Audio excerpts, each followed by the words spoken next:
우리 샘물교회를 세우시고 지난 50년 동안 우리 샘물교회를 인도해 주신 하나님께 모든 감사와 영광을 올려드립니다.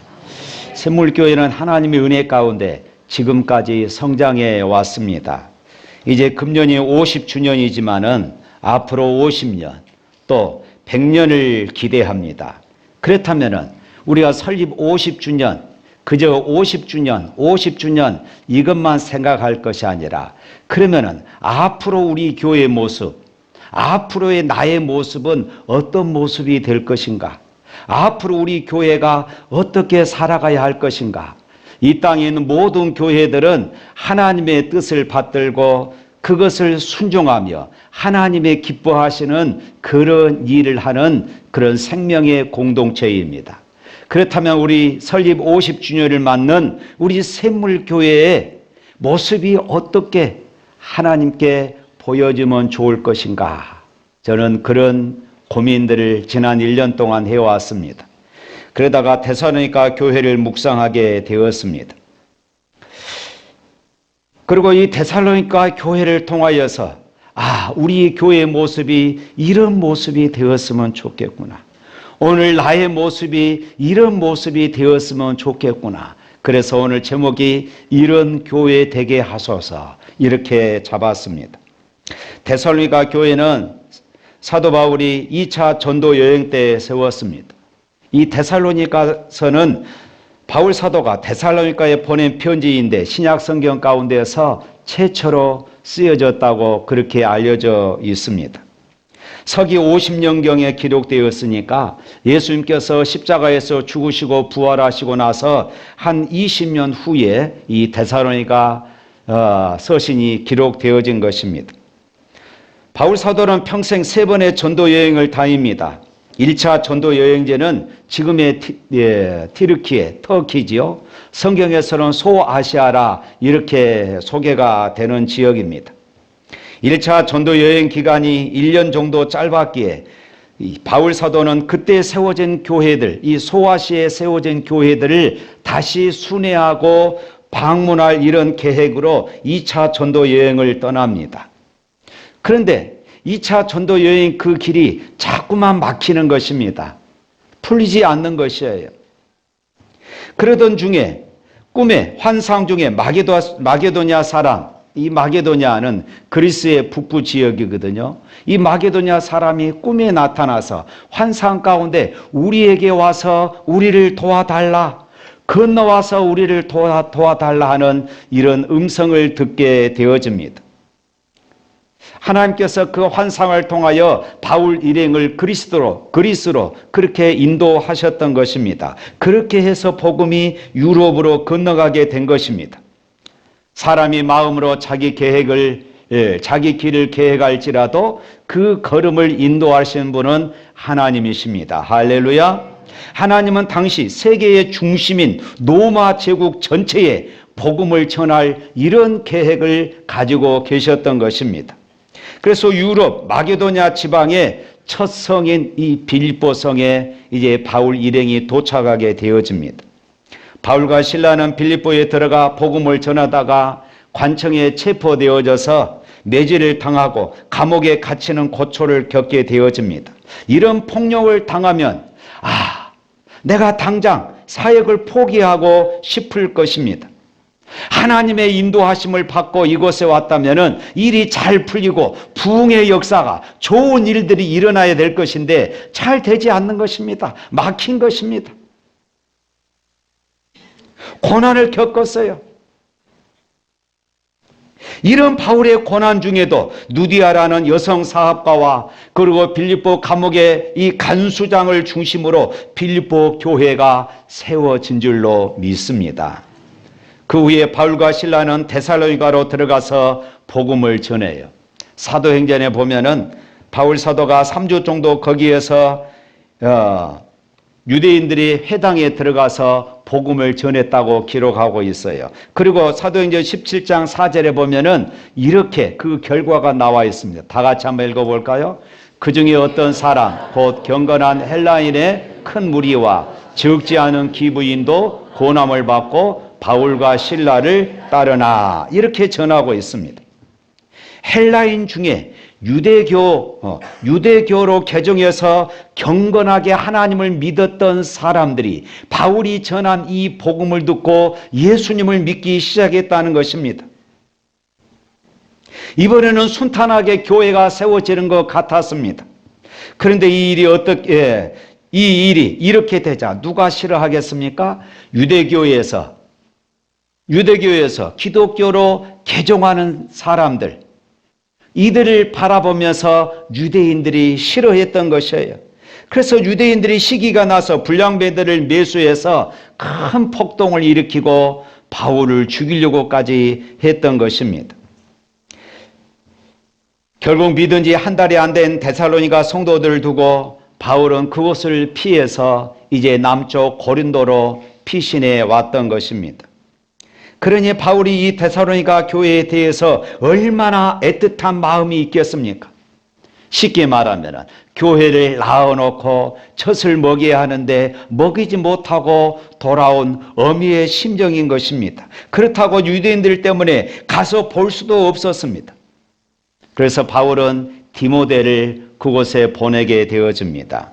그리고 데살로니가 교회가 굳건하게 서서 믿음 생활하고 있다는 사실을 디모데를 통하여서 보고 듣게 되어집니다. 그래서 너무나도 감동돼 가지고 바울이 데살로니가 교회 성도들에게 보낸 편지가 바로 이 데살로니가 전서였어요. 바울은 데살로니가 교회의 안부를 묻고 축복합니다. 우리 1절 말씀 한번 읽어볼까요?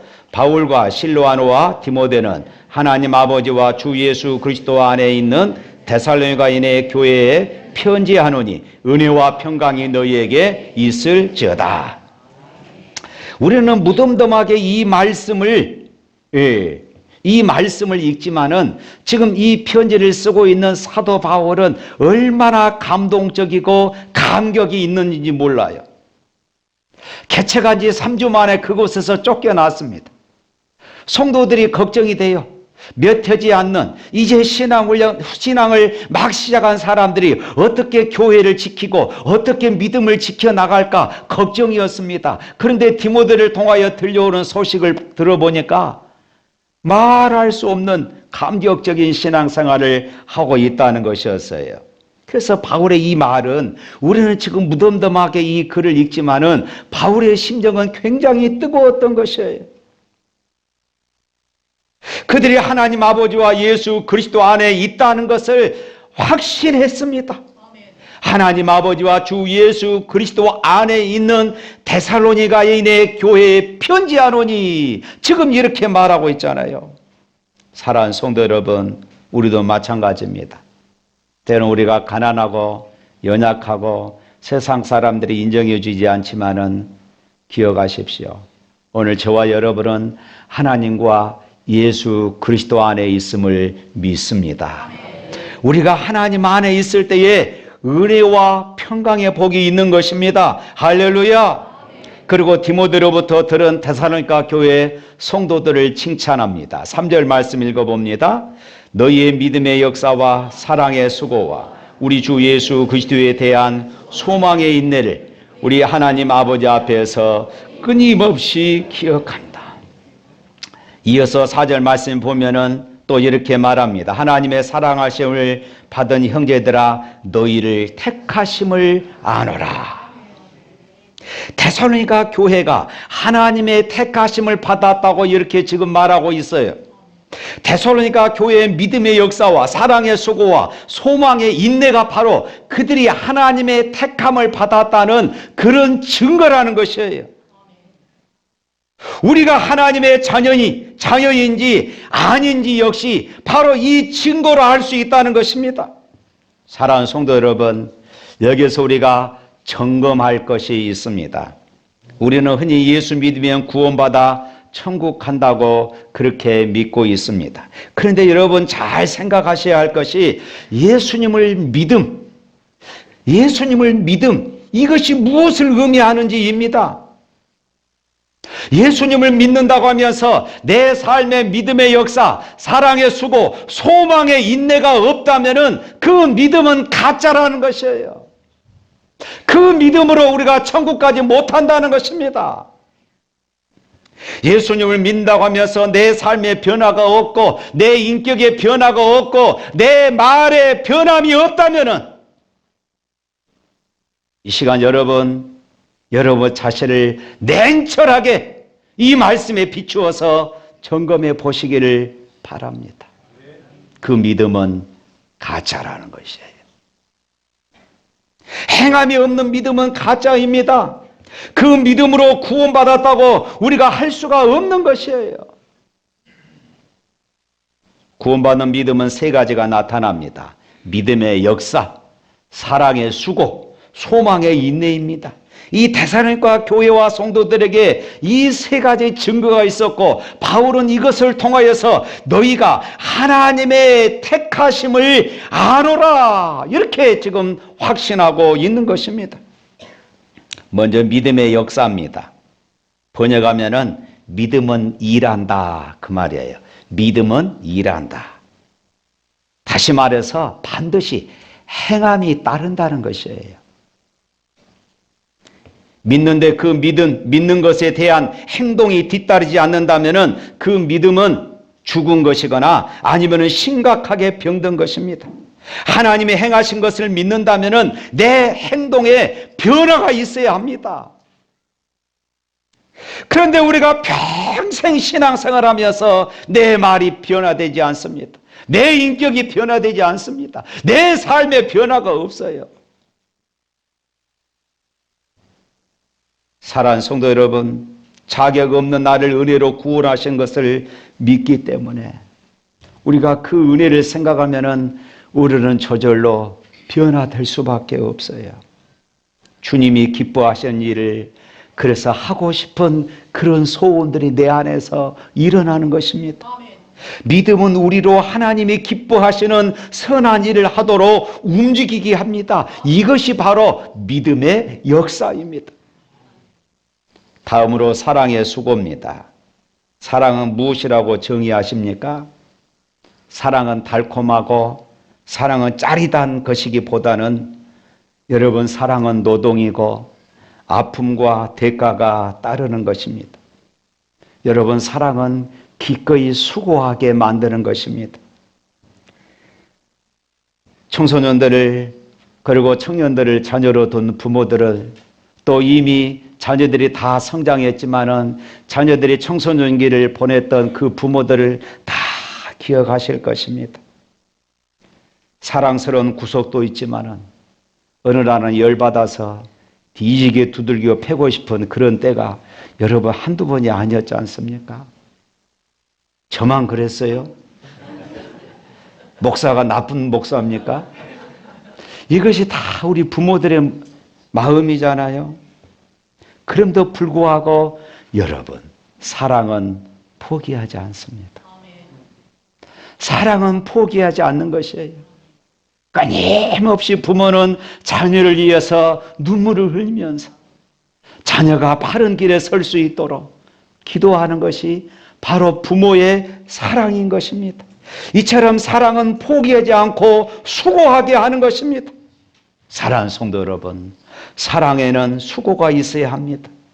수고가 없는 사랑, 희생 없는 사랑, 나눔이 없는 사랑, 드림이 없는 사랑, 그런 사랑이 존재합니까?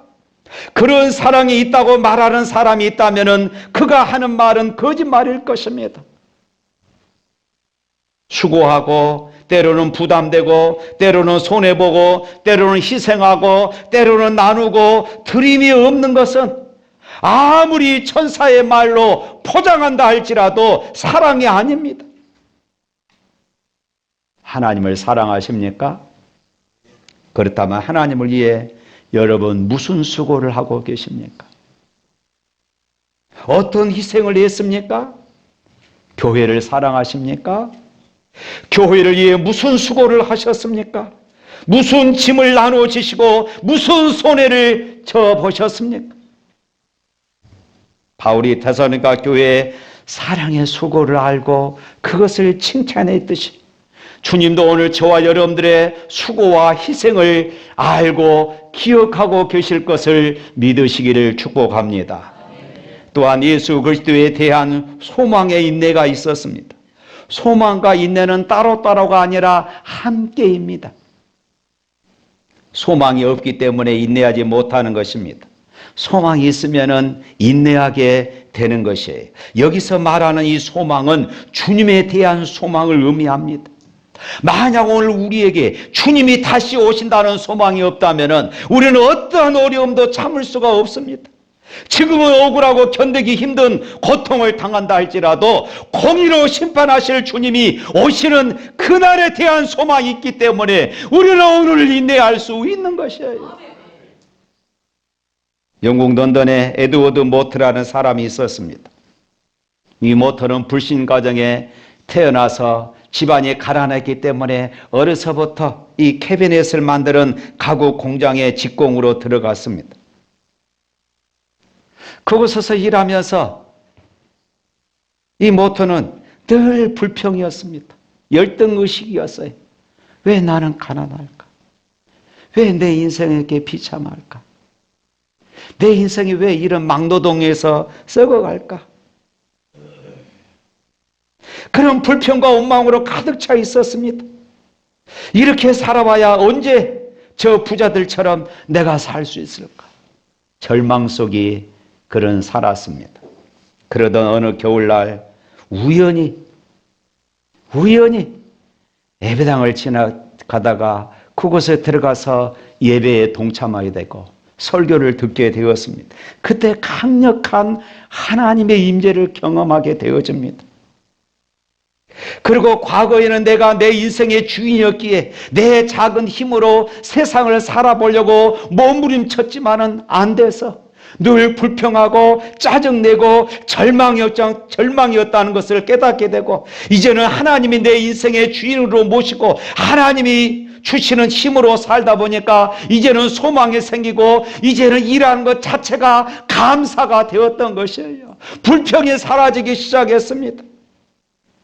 하나님이 함께 하시는 거룩한 백성이라고 믿으니까 하나님의 사랑에 확신이 생기고 양심의 평안과 성령 안에서 기쁨과 은혜가 넘치고 은혜 안에서 끝까지 굳건하게 견디는 이런 힘이 생겼습니다. 그의 일기장에 당시에 일기를 이렇게 썼습니다. 내 망치 소리는 이제 노래하기 시작했다. 내 망치는 이제 춤을 춘다. 그리고 내 눈동자에는 생기가 돌고 마음속에는 생수가 솟는다. 예수님께서 내 마음에 오셨기 때문이다. 예수님이 나와 함께 하신다. 아멘.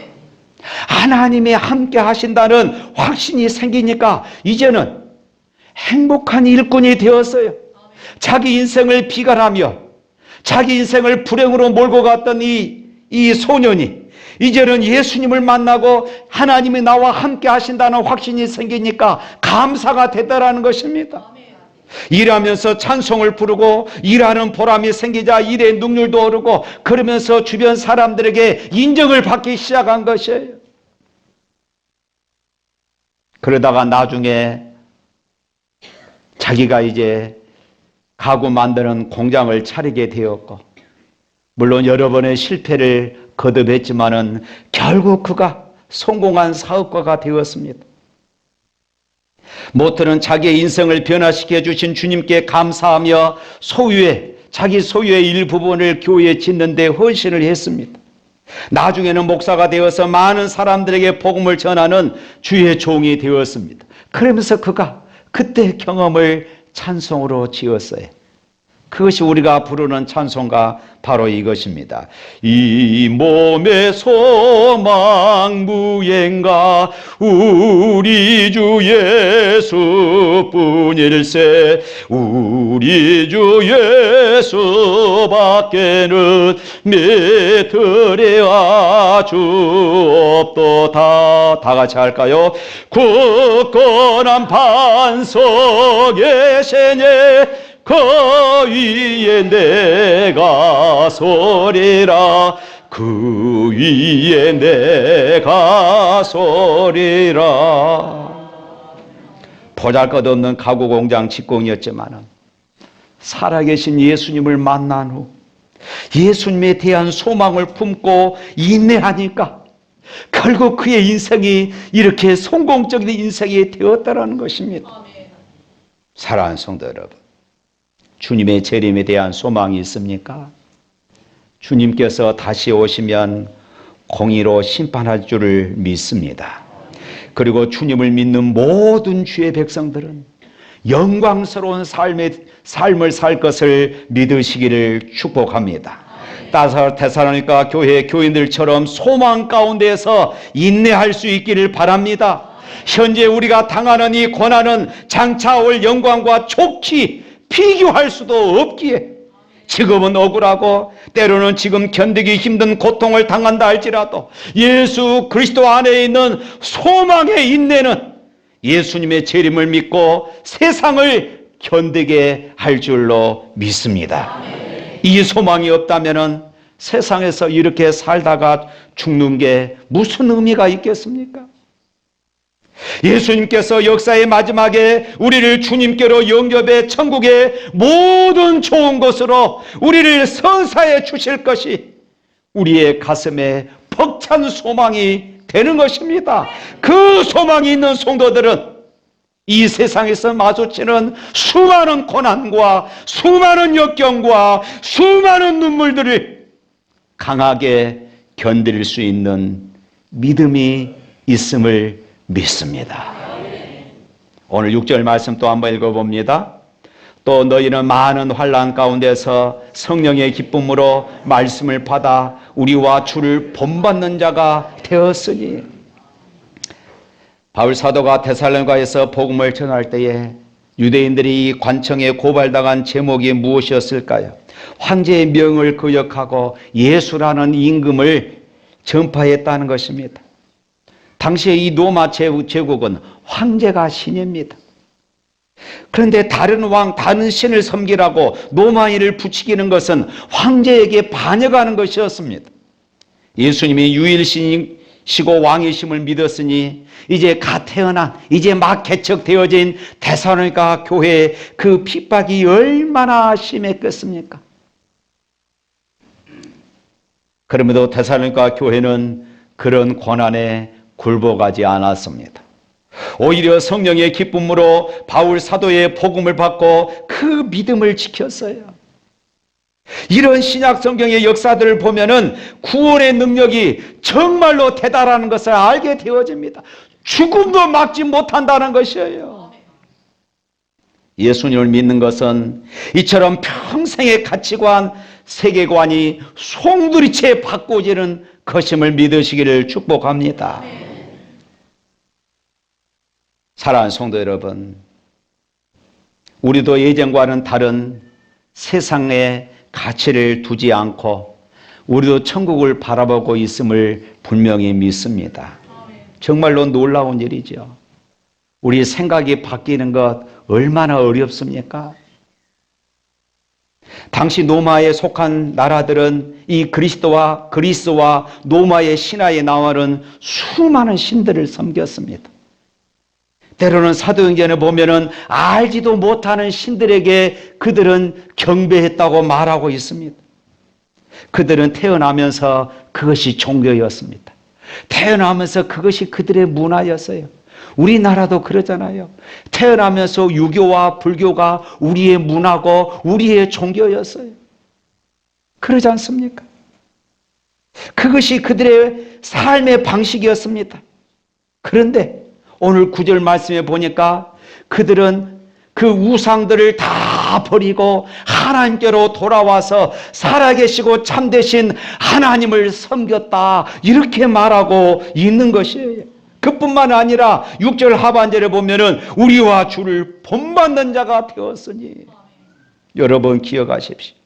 진리에 고난받는 것은 예수님과 사도를 본받는 것입니다. 예수님을 그대로 따라가는 것은 참된 교회와 성도의 증거인 것입니다.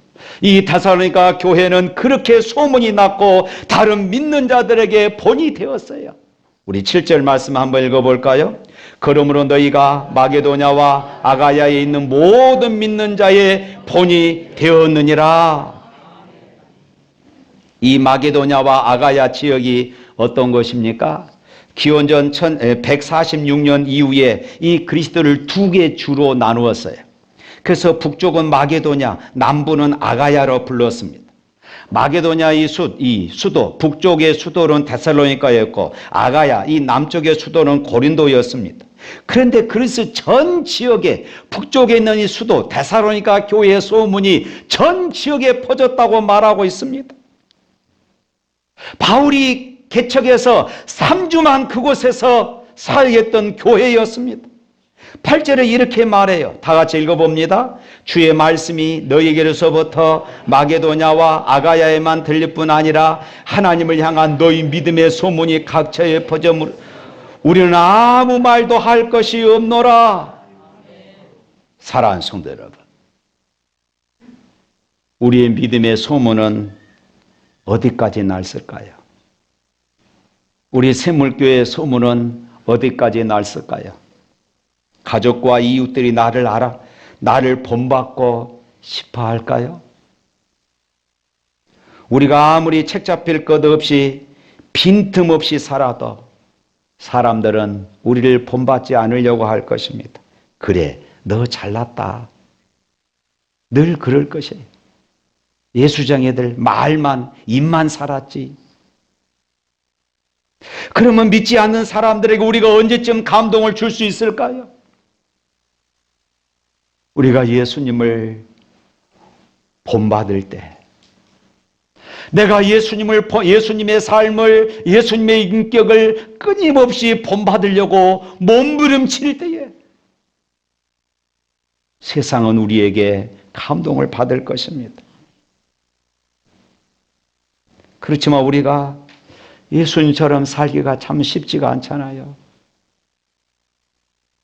교회 안에서는 다 예수님처럼 산 것 같은데 문만 나서면 금방 내 말이 거칠어지고 내 혈기가 나오는 것이 점으로 견딜 수가 없습니다. 예수님은 자기를 낮추시되 종의 형체로 오셔서 자신의 목숨을 주셨습니다. 남을 음해하거나 폭력을 쓰거나 상처를 주거나 불의를 도모하지 않으셨습니다. 예수님이 뒤에서 남의 험담을 하셨겠습니까? 인기를 얻고 인정받기 위해서 위선적인 언행을 하셨겠습니까? 예수님을 생각하면 세상에 그런 사람은 없습니다. 오늘 그리스도인, 예수 믿는 사람들은 그런 예수님의 삶을 닮아가야 할 줄로 믿습니다. 우리가 예수님을 본보기로 삼아서 그대로 살고자 하지 않는다면 아무의 인정도 받지 못합니다. 세상 사람들이 교회에 요구하는 기준은 아주 높습니다. 예수님을 기준으로 생각하기 때문에 그렇습니다. 그러나 이것은 불가능하지요. 그런데 바울 사도가 본문에 나를 본받으라, 나와 주를 본받는 자가 되었다, 지금 이렇게 말하고 있어요. 그들은 죽음 앞에서도 죽어가면서도 그렇게 믿음 안에서 살고자 몸부림쳤던 것입니다. 바로 그들의 믿음의 소문이 마게도냐와 아가야 전 지역에 소문이 났던 것입니다. 사랑하는 성도 여러분, 본문이 기록될 당시 데살로니가 도시의 분위기는 이랬다고 그럽니다. 야, 너 그 교회 소문 들었어? 이것이었다고 그래요. 우리를 아는 사람들이 우리를 보고 그런 말 하기를 축복합니다. 너 그 사람 소문 들었어? 교회 다니며 그렇게 사람이 달라졌다며? 교회에 다니더니 그렇게 말하는 것이 바꾸어졌어? 우리를 통해서 예수님이 어떤 분이신지를 내 주변 사람들이 알고 우리 교회를 통해서 교회가 얼마나 좋은 곳인지 널리 소문나는 저와 여러분이 될 수 있기를 주님의 이름으로 축복합니다. 우리 찬양하겠습니다.